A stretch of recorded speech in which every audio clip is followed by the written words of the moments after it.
Hey guys, for today's vlog guys, bumili ako ng isang box na mangga.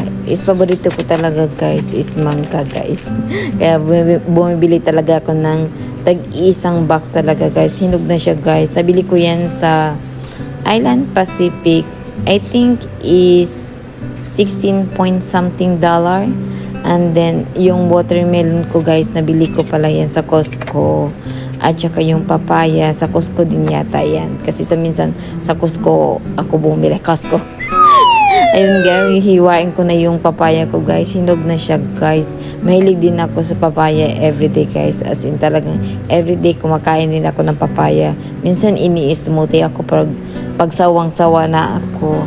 Sawang-sawa na ako sa mga prutas, ini-smoothie ko na lang guys para mas maiba naman yung lasa niya, di ba?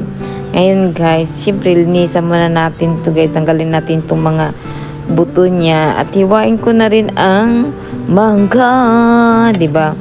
Yun ang mangga guys. Ang yun, kakain muna ako yung liso guys.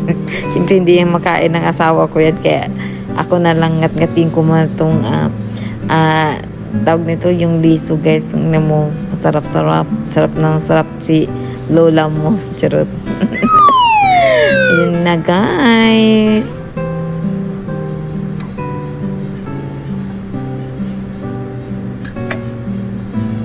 Tingnan nyo guys, ang ganda tingnan.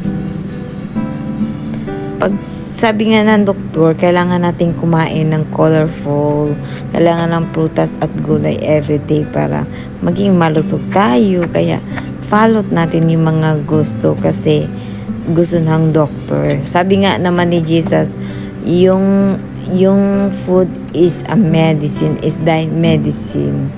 Kaya hindi mo na kailangan umiinom ng mga gamot. Sabi nga niya, kumain ka lang ng gulay at prutas niya ang nagsabi.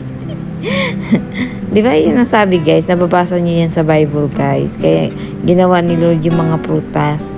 Kasi para yan sa atin. At saka yung mga gulay. Kaya kain tayo ng mga vegan. Try natin maging vegan. Oh, look at that. Na yung watermelon guys. Tingnan mo, ang binili ko is yung watermelon seedless guys. Watermelon seedless. Kaya wala siyang buto. Kasi seedless nga siya.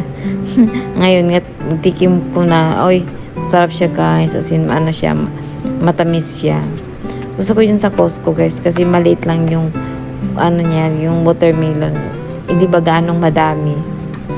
At least isang kainan lang. Alam mo yun, parang hindi. Kasi pag sobra na kasi, medyo parang ripe na siya.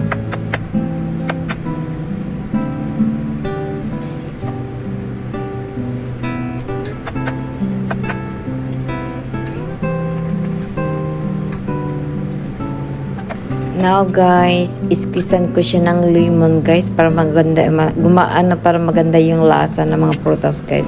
At naglagay na rin ako ng cottage cheese and blackberry on the top and then piga ng lemon and then sasawa na. Wow, look at that. Look at that. Oh my gosh, that fruit plate. Fruit plate in the bed. Fruit plate, wow. And he's watching his favorite TV here. Go ahead. Well, thanks. Go Whoa, eat. look at that.